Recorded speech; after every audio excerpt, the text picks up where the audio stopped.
Hello everyone, welcome back to our YouTube channel. Last పార్ట్లో దేవతలందరి వాహనాలను వినాయకుడే దాచిపెట్టాడని అర్థం చేసుకున్న కార్తికేయుడు వినాయక అని గట్టిగా అరుస్తాడు. ఆ తర్వాత ఏం జరిగిందో ఇప్పుడు తెలుసుకుందాం. అప్పుడే వినాయకుడు అక్కడికి వచ్చి, మీరు ఎప్పటికి తెలుసుకుంటారు రాజావారు అని అడుగుతాడు. వెంటనే కార్తికేయుడు కోపంతో, వినాయక, నువ్వు ఈ పిచ్చి పని ఎందుకు చేస్తున్నావు? మా వాహనాలు ఎక్కడున్నాయి అని అడుగుతాడు. అప్పుడు వినాయకుడు, నేను నీకు తమ్ముణ్ణే కదా, తమ్ముడు ఏదైనా తప్పు పని చేస్తే సరైన మార్గం చూపించాలి, అంతేకాని కోప్పడకూడదు. పోనీ ఊరుకో పొట్ట మహానుభావా, గుడుగుడ మనకు, దేవతలందరినీ వెళ్ళనివ్వు విందు భోజనానికి, నేనే ఒంటరి వారిని, వాళ్ళంతా వెళ్ళే పనిలోనే ఉన్నారు. ఓహో, నేను కూడా మూషికమిత్రుల్ని రమ్మనే అన్నాను, అలాగే మిగతా వాహనాన్ని కూడా రమ్మనే అన్నాను. నేను మీకు విసుగు తెప్పించానా? పనికిరాని సూక్తులు చెప్పానా? అవును, ఇంతకీ మీ దేవతలంతా కలిసి భోజనానికి ఎలా వెళ్తున్నారు? అరే, మళ్ళీ ఆట పట్టిస్తున్నానా? నేను నాకున్న ఒంటరి పిచ్చి. కనీసం మీ వాహనాలైనా వేరుగా ఉంటాయి కదా. మీరు భోజనం చేసి వచ్చే వరకు నేను ఇక్కడే ఆకలితో ఎదురు చూస్తూ కూర్చుంటాను. పొట్ట మహానుభావ, ఈరోజు ఆటలు లేవు, భోజనమూ లేదు అని నిరాశగా కూర్చుంటాడు. అప్పుడు ఇంద్రుడు, లేదు వినాయక, మా దేవతలంతా భోజనానికి భూమార్గాన వెళ్తాము, నువ్వే మా వాహనాలతో ఆడుకో అని అంటాడు. వెంటనే వినాయకుడు, నిజంగానా? మీ మాటలకు కడుపు నిండిపోయింది దేవా. ఇంద్రదేవా, మీకు ధన్యవాదములు, నేను మీకోసం పల్లకీని ఏర్పాటు చేస్తాను అని అంటాడు. వెంటనే దేవతలంతా అక్కడి నుంచి భూమార్గాన భోజనానికి బయలుదేరుతారు.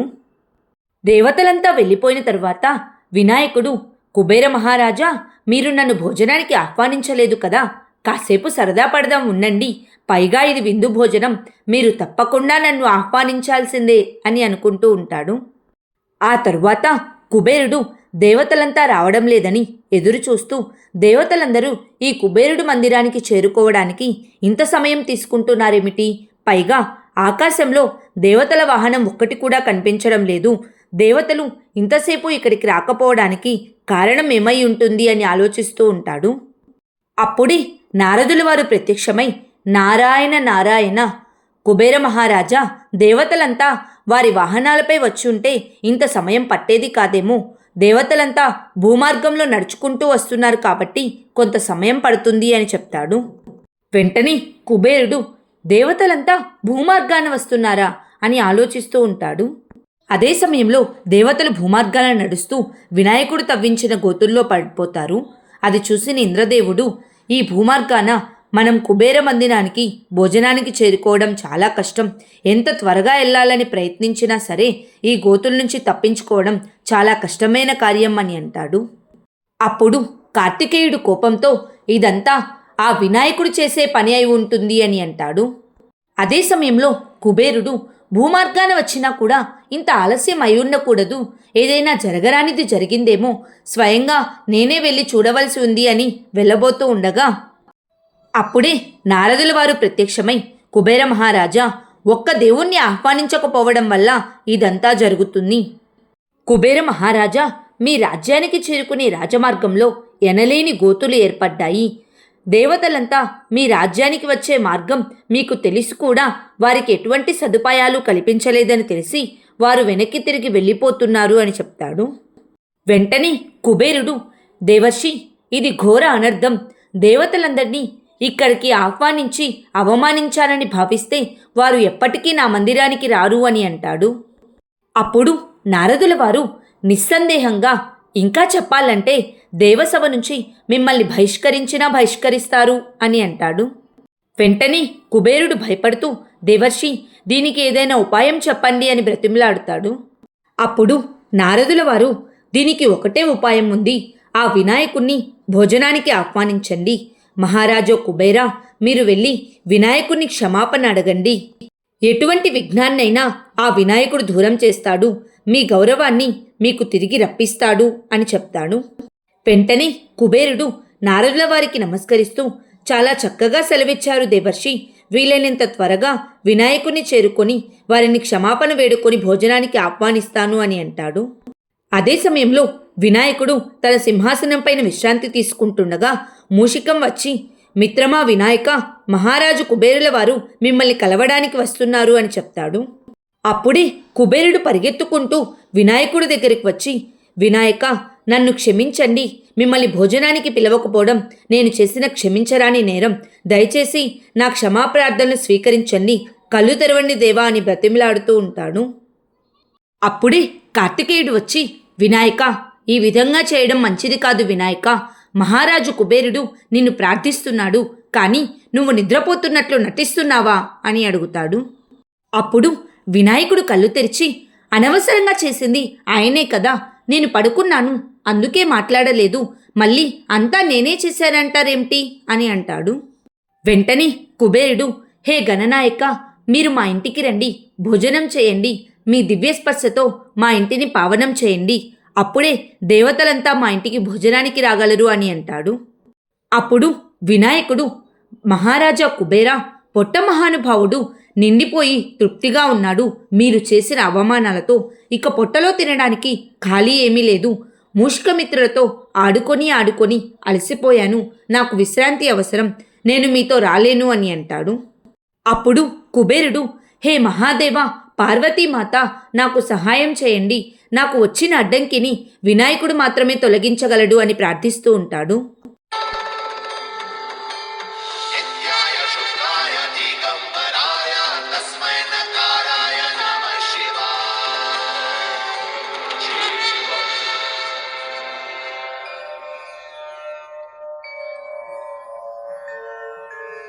అప్పుడే పార్వతీ పరమేశ్వరులు అక్కడ ప్రత్యక్షమవుతారు. అప్పుడు పార్వతీమాత, వినాయక, ఇక నీ ఆటలు ఆపు అని అంటుంది. వెంటనే వినాయకుడు, అమ్మా, నిజమేనమ్మా, పొట్ట మహానుభావుడు నిండిపోయి ఉన్నాడు, వీరు చేసిన అవమానాలతో ఇక ఎక్కడా గుడగుడమంటున్న పరిస్థితే లేదు. నాన్నగారు, కనీసం మీరైనా మహారాజు కుబేరుల వారితో చెప్పండి, ఈరోజు వారింటికి భోజనానికి రాలేను అని అంటాడు. అప్పుడు మహాదేవుడు నవ్వుతూ, వినాయక, నీ లీలలు అమోఘం, నీ లీలలను మహారాజు కుబేరుల వారు అర్థం చేసుకోలేకపోతున్నారు, నేనే వారికి స్వయంగా వివరిస్తాను అని. మహారాజా కుబేరా, గౌరవాన్ని పొందే ముందు ఆ గౌరవాన్ని మనమివ్వాలి, అప్పుడే గౌరవ మర్యాదలు రెట్టింపవుతాయి. ఒకవేళ మనం ఎవరినైనా అవమానిస్తే అది మనల్ని వదలదు, ఆ అవమానానికి రెట్టింపు అవమానాన్ని పొందవలసి వస్తుంది. ఈ సర్వ సృష్టిలో ప్రథమ గౌరవం గణాలకే దక్కాలి. నువ్వు వినాయకుణ్ణి మరచిపోయి గణాలందరినీ అవమానించావు. వినాయకుడే సమస్త గణాలకు నాయకుడు. మహారాజా కుబేరా, నీవు చేసిన దానివల్ల నీ గౌరవమే తగ్గింది, కానీ వినాయకుడిది కాదు అని అంటాడు. అప్పుడు కుబేరుడు, హే మహాదేవా, పార్వతీమాత, నేను చేసిన తప్పు నాకు అర్థమైంది, నాకు తప్పుదిద్దుకోవడానికి మీరే నాకు మార్గం చూపించారు అని అంటాడు. వెంటనే మహాదేవుడు, జాగ్రత్తగా విను, ఈ రోజు నుంచి ఏ కార్యక్రమాన్ని చేసినా గణనాథుడికే అగ్రస్థానం ఇవ్వాలి. అందరికన్నా ముందుగా వినాయకుణ్ణి ప్రార్థించకుంటే తలపెట్టిన ఏ కార్యము సత్ఫలితాలను ఇవ్వదు. వినాయకుడికి ప్రథమ పూజ జరగాలి, ఈ కారణంగానే ఆదిపూజ్యుడు విఘ్నాధిపతి అవుతాడు అని అంటాడు. వెంటనే వినాయకుడు, నాన్నగారు, మొదటి పూజ నాకే అంటే మొదటి పూజ చేయవలసింది కూడా నేనే కదా. మహారాజా కుబేరా, పదండి వెళ్దాం, నా పొట్టలో ఆకలి కేకలు వేస్తున్నాయి, పదండి అందరం కలిసి వెళ్దాం, విందు భోజనాలను ప్రారంభిద్దామని అంటాడు. ఆ తరువాత దేవతలంతా కలిసి కుబేర రాజ్యానికి విందు భోజనానికి కూర్చుంటారు. అప్పుడు కుబేరుడు, హే దేవా, ఈ భోజన కార్యక్రమాన్ని మీరే ప్రారంభించండి, అన్ని కార్యాలు నిర్విఘ్నంగా జరిగేలా, సుఖ సంపదలు ఒసగేలా ఆశీర్వదించండి. దేవా, మీరు ఆనందంగా ఉంటేనే మిగతా దేవతలు ఆనందంగా భుజిస్తారు అని అంటాడు.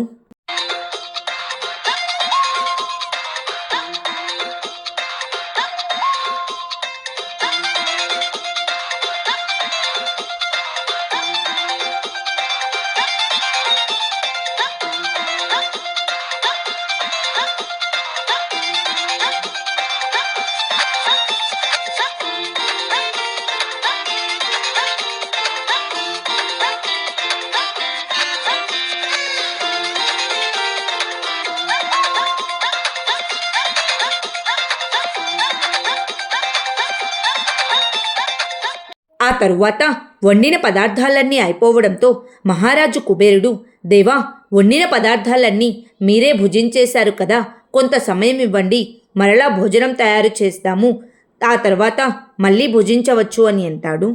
వెంటనే వినాయకుడు, నా కోసం ప్రత్యేకంగా భోజనం ఏమీ తయారు చేయవలసిన అవసరం లేదు, నాకు ఒక తులసీ పత్రం ఇస్తే చాలు, నా కడుపు నిండిపోతుంది అని అడుగుతాడు. వినాయకుడు కోరుకున్నట్లుగానే కుబేరుడు తులసి ఆకును వినాయకుడికి ఇస్తాడు. వినాయకుడు ఆ ఆకును స్వీకరించి, మహారాజా కుబేరా, నేను కృతజ్ఞుణ్ణి, భోజనమంతా చాలా రుచిగా ఉంది, అన్ని వంటకాలు రుచిగానే కాదు శుచిగా కూడా ఉన్నాయి, పొట్ట మహానుభావుడు తృప్తిపడ్డాడు అని చెప్తాడు. అప్పుడు కుబేరుడు, నన్ను ధన్యుణ్ణి చేశారు వినాయక, రండి, మిమ్మల్ని ఆ ప్రవేశ ద్వారం వరకు సాదరంగా తీసుకువెళ్తాను అని ఆహ్వానిస్తాడు. వెంటనే వినాయకుడు పైకి లేవడానికి ప్రయత్నిస్తుండగా లేవలేకపోతాడు. అప్పుడు మహారాజా కుబేరా, మీరు నాకు ఇంకొక సహాయం చేయాలి, నేను పైకి లేవలేకపోతున్నాను అని అడుగుతాడు. కుబేర మహారాజు పక్కనే ఉన్న సైనికుల సహాయంతో వినాయకుణ్ణి పైకి లేపి ప్రవేశ ద్వారం దగ్గరకు తీసుకువెళ్ళబోతూ మధ్యలో దేవతల దగ్గర ఆగి, వినాయకుడు, చంద్రదేవ, ధన్యవాదములు, మహాభోజనానికి నాకు ఆహ్వానమే రాలేదు, మీరిచ్చిన సందేశం నాకు బాగా ఉపయోగపడింది, అందుకే నాన్నగారు నన్ను ప్రథమ పూజ్యుడిగా చేశారు, అంతేకాకుండా ప్రథమ భోజనం తినే అవకాశం కూడా నాకే లభించింది, భోజనం చాలా రుచిగా ఉంది, కడుపు నిండిపోయింది, కానీ మీకు రుచి చూడడానికి కొంచెం కూడా మిగల్లేదు అని బాధపడుతున్నట్లు అక్కడి నుంచి వెళ్ళిపోతాడు. అదే సమయంలో మూషికాలు వినాయకుడి కోసం పల్లకీని సిద్ధం చేస్తూ ఉంటారు. వినాయకుడు నడవలేక నడుస్తూ ఉంటే చంద్రదేవుడు చూసి నవ్వుతూ, నడవలేకపోతున్నాడు, పైగా ప్రథమ పూజ్యుడంట, సర్వదేవతల భోజనమంతా తానే తిన్నాడు అని నవ్వుతూ ఉంటాడు. ఎంతో కష్టపడి మూషికాలు వినాయకుడిని పల్లకీలో ఎక్కించి మోస్తూ ఉండగా వినాయకుడు కింద పడిపోతాడు. కింద పడిన వినాయకుని చూసి చంద్రదేవుడు, చూడండి దేవతలారా, ప్రథమ పూజ్యుడంట, వినాయకుడు తన బరువుని తానే మోయలేకపోతున్నాడు అని నవ్వుతూ ఉంటాడు. చంద్రదేవుణ్ణి చూసిన వినాయకుడు కోపంతో, చంద్రదేవ, ఒకరు బాధపడుతుంటే చూసి నవ్వడం యోగ్యత లేని వారి లక్షణం అని అంటాడు. వెంటనే చంద్రదేవుడు, నా ప్రవర్తన మంచిది కాదంటావా నువ్వు? నీ ప్రవర్తన మంచిగా ఉందా? నువ్వే నన్ను ఎంతో ఘోరంగా అవమానించావు, నా భక్తుణ్ణి శక్తిపాశంతో అడ్డుకట్ట వేసి బంధించి ఉంచావు, అంతేకాకుండా దేవతలందరి ముందు నన్ను ఎంతో అవమానించావు, నీ ప్రవర్తనే సరిగ్గా లేదు, ఇంకా నన్నే అంటావా అని అంటాడు. అప్పుడు వినాయకుడు, చంద్రదేవ, సముద్రదేవుడికి భూమిపైన ఒక పరిధి ఉంది, భూమిపైన ఉన్న జీవరాశుల రక్షణ కోసం నేనే ఆ అడ్డుకట్టను వేశాను, నేను కేవలం జీవరక్షణ కోసమే చేశాను, నేనేదైనా తప్పు చేసి ఉంటే మహాదేవులు నన్ను ప్రథమ పూజ్యుడిగా చేసి ఉండేవారు కాదు. ఇక భోజనం గురించి చెప్పాలంటే మహారాజు కుబేరుల వారు నన్ను అవమానించారు, అందుకే నేను ఆ విధంగా భుజించాను. ఏ కార్యంలో అయితే సామాగ్రి కలుషితమవుతుందో దాని పరిణామం కూడా కలుషితమే అవుతుంది, అంటే ఆ భోజనం కూడా కలుషితమైనదే. ఆ సమస్త కలుషితమైన భోజనాన్ని నేనే భుజించాను. తర్వాత తులసీపత్రం తిన్న తర్వాత దానిని నేను శుద్ధి చేసుకున్నాను. మహారాజు కుబేరుల వారు మరొకసారి భోజనాన్ని వండించారు. ఆ భోజనం పవిత్రమైనది. ఆ భోజనం తిన్న మహారాజు కుబేరుల వారికి పుణ్యం ప్రాప్తిస్తుంది. నాకున్న భావనాతత్వం నీకు అర్థం కాదు. నీ ఆత్మ అంతా స్వార్థంతో కలుషితమైపోయింది. నాది, నా అన్నవి స్వార్థమైన భావాలు. నా పుత్రులు, నా పరివారం, నా భక్తులు, నా సంపద, ఇవన్నీ అంధకారమే. ఇవన్నీ స్వార్థానికి నిదర్శనమే. ఈ స్వార్థము ఒక విఘ్నమే. అంటే స్వార్థాన్ని జయించలేని వ్యక్తి తన సంసార జీవితాన్ని సుఖంగా ఎలా గడపగలడు? తన సంతానంతో కూడా సుఖపడలేడు. పరివారం అంటే భక్తుల దోషాలు. ఈ విఘ్నాలను అధిగమించలేనివాడు పాపియే అవుతాడు. అందుకే చంద్రదేవ, నేను నీకు శాపాన్ని ఇస్తున్నాను. నీలాంటి పాపాత్ముడి ముఖాన్ని ఎవ్వరూ చూడకూడదు. నువ్వు అనంతకాలం పాటు అదృశ్యమైపోవుగాక అని శపిస్తాడు.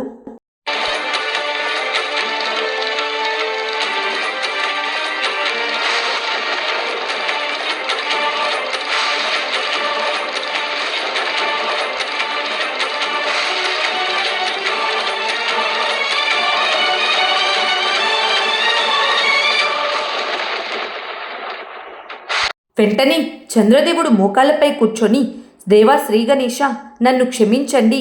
మీరు నా కళ్ళు తెరిపించారు. ఇదంతా కూడా నా భార్య రోహిణి చూపే ప్రేమ వల్ల నాకు లభించింది. ఇక అక్కడ నా ఇంట్లో వంశవృద్ధి జరుగుతుంది. నన్ను నేను క్షమించుకోలేను. ఒకవేళ నేను అదృశ్యమైపోతే సముద్రమంతా అల్లకల్లోలమైపోతుంది. దానివలన పాడి పంటలన్నీ నాశనమైపోతాయి. సృష్టిలోని సమతుల్యమంతా నాశనమైపోతుంది. గణేశ, దయచేసి నన్ను క్షమించు అని బ్రతిమిలాడుతూ ఉంటాడు. అప్పుడు వినాయకుడు, తెలిసి చేసినా తెలియక చేసినా శిక్ష అనుభవించాల్సిందే. నేను ఇచ్చిన శాపాన్ని వెనుక తీసుకోలేను, కానీ కాకపోతే దాని తీవ్రతను మాత్రం తగ్గించగలను. భాద్రపద మాసం శుక్లపక్షం చతుర్దశి నాడు ఎవరైతే నీ ముఖాన్ని చూస్తారో వారు శాపానికి గురి అవుతారు. నా పూజ చేసి నన్ను దర్శించుకున్న తర్వాత నిన్ను చూస్తే వారికి శుభం జరుగుతుంది. ఆ పూజాభావంలోనే మీ స్థానం ఉంటుంది. కారణం, మీ దర్శనం ఎప్పుడూ శుభమే కలిగిస్తుంది. కేవలం నన్ను స్మరించుకొని మిమ్మల్ని దర్శించుకున్నా, పొరపాటున మిమ్మల్ని దర్శించుకున్నాక నన్ను స్మరించుకున్నా స్వార్థం పోతుంది.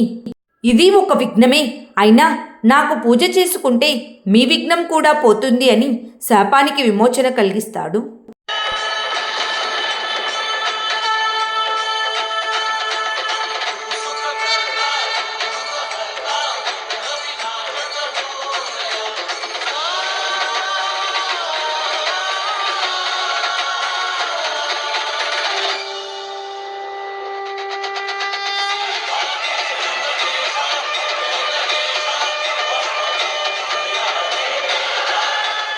దేవతలంతా బాలచంద్ర గణేశునికి జై అని నినాదాలు చేస్తూ ఉంటారు. ఆ తరువాత కార్తికేయుడు తన ఆయుధానికి పదును పెడుతూ ఉంటాడు. చెట్టుచాటు నుండి సింధురాసుడు కార్తికేయుని గమనిస్తూ ఉంటాడు. అప్పుడే రాక్షసులు వచ్చి, సింధురాసురా, ఈ స్థానంలో గనక మనం ఉంటే మన లక్ష్యాన్ని సులువుగా చేరుకోవచ్చు అని అంటారు. వెంటనే సింధురాసుడు, ఇక్కడ మనం గణనాథుణ్ణి హతమారిస్తే కైలాసంలో మనకు విజయం తథ్యం. కానీ అనువైన సమయంలో గట్టి దెబ్బ కొట్టాలి. క్రోధాసుర, అధర్మాసుర, మీ ఇద్దరు మాయావి అసురులు. ఎవరు ఎంత ప్రయత్నించినా మిమ్మల్ని వధించడం ఎవరితరమూ కాదు. నేను ఏ కార్యం కోసం మిమ్మల్నిద్దరినీ ఇక్కడికి పిలిపించానో తెలుసా అని అడుగుతాడు. అప్పుడు క్రోధాసురుడు, ఏం చేస్తావో తెలియదు, మా స్థానం మాత్రం కైలాసంలో పదిలంగా ఉండాల్సిందే అని అంటాడు.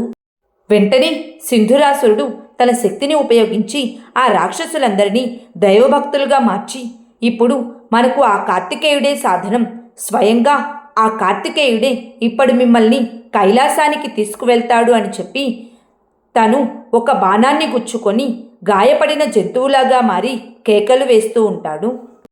ఆ జంతువు కేకలు విని కార్తికేయుడు వెంటనే పరిగెత్తుకుంటూ ఆ జంతువు దగ్గరికి వెళ్ళి దాని గుచ్చుకున్న బాణాన్ని తీసివేసి పక్కనే ఉన్న ఆకులను తీసి దాని నుంచి రసాన్ని తీసి ఆ గాయపడిన జంతువుకి రాస్తాడు. వెంటనే ఆ జంతువు మనుష్య రూపాన్ని దాల్చుతుంది. వెంటనే అతను, ప్రభు, మీరు నా ప్రాణాన్ని కాపాడారు. ఈ సామాన్యమైన జంతువు మీద అనంతమైన ప్రేమను చూపారు. గణనాథుడా, నీకు శతకోటి ధన్యవాదాలు అని ఏడుస్తూ ఉంటాడు. అప్పుడు కార్తికేయుడు కోపంతో, నేను గణనాథుణ్ణి కాదు, అతని సోదరుడు కార్తికేయుణ్ణి. ఈ మందు మంచి పనే చేసింది, లేకపోతే నాకు నిన్ను కలిసే అవకాశమే వచ్చేది కాదు. నమస్కారం అని చెప్పి అక్కడి నుంచి వెళ్ళబోతూ ఉండగా వెంటనే అతను, ప్రభు, నన్ను క్షమించండి. నేను మిమ్మల్ని అవమానపరచాలనో మిమ్మల్ని బాధ పెట్టాలనో అనలేదు. నేను మిమ్మల్ని చూడలేకపోవడం వల్ల ఇదంతా జరిగింది. నేను దెబ్బకు విలవిల్లాడిపోతుంటే మీరు నాకు ప్రాణం పోశారు.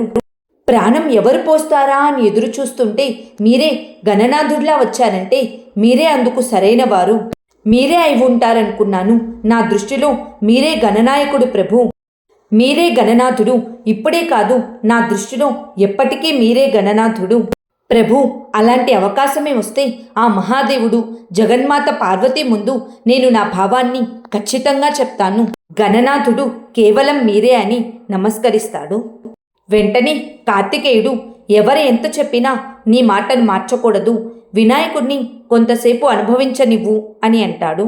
వెంటనే సింధురాసుడు, ఎలా ఊరుకుంటున్నారు అంటే, నా ఉద్దేశం, తమ తల్లి మనస్సులో తమ ప్రథమ పుత్రుడి పట్ల వ్యతిరేక భావం లేదంటారా అని అడుగుతాడు. అప్పుడు కార్తికేయుడు కోపంతో, ఇతర తల్లిదండ్రులు చేస్తే దానికి ఒక అర్థం ఉంటుంది, కానీ మా తల్లిదండ్రుల విషయంలో వినాయకుడంటేనే వారికి ఎక్కువ ప్రేమ స్పష్టంగా తెలిసిపోతుంది కదా అని అంటాడు. అప్పుడు సింధురాసుడు, ఎంత దుఃఖాన్ని దిగమింగుతున్నారు అంటే, నా ఉద్దేశం మీ అమ్మ మనసులో మీ పట్ల ఇంతటి వ్యతిరేక భావం ఎందుకు? ప్రభు, నేను మాత్రం నా విషయంలో మీకు ఎంతగానో రుణపడి ఉన్నాను. మీరు నా ప్రాణాన్ని కాపాడారు. కానీ నా దగ్గర ఒక ఉపాయం ఉంది, మీరు వింటానంటే చెప్తాను. ఒకవేళ మీ అమ్మగారికి మీ పట్ల ఎనలేని ప్రేమ కలిగితే ఆ పదవిని మీరే అనుభవించవచ్చు. అటువంటి ప్రేమను పొందే ఉపాయం నా దగ్గర ఒకటి ఉంది అని చెప్తాడు. వెంటనే కార్తికేయుడు, ఎలాంటి ఉపాయం అది అని అడుగుతాడు. అప్పుడు సింధురాసుడు, అవును ప్రభు, ఎలాంటి ఉపాయం అంటే, అది మీరు ప్రత్యక్షంగా చేస్తే మీకు యశస్సు లభిస్తుంది, మీ తల్లిదండ్రుల ప్రేమ లభిస్తుంది. ఇక ఆ వినాయకుడు సన్యాసం తీసుకుని కైలాసాన్ని వదిలి వెళ్ళిపోవడం తథ్యం. కానీ ప్రభు, ఈ ఉపాయం నెరవేరాలంటే నాకు మీ సహాయం అవసరం. నాకు 4 మిత్రగణాలున్నాయి ప్రభు. ఆ 4 మిత్రగణాలను కైలాసంలో మీతో పాటు ఉంచుకుంటే ఈ ఉపాయం సత్ఫలితాన్నిస్తుంది ప్రభు.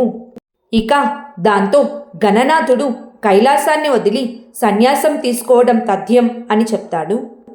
అప్పుడు కార్తికేయుడు, అమ్మా నాన్నల ప్రేమ పొందడానికి నేను ఏం చేయడానికైనా సిద్ధమే అని అంటాడు.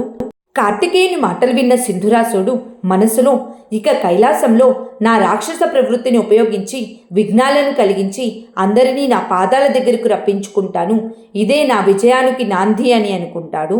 ఆ తరువాత ఏం జరిగిందో నెక్స్ట్ పార్ట్లో తెలుసుకుందాం. Please like, share and subscribe to our YouTube channel. Thank you.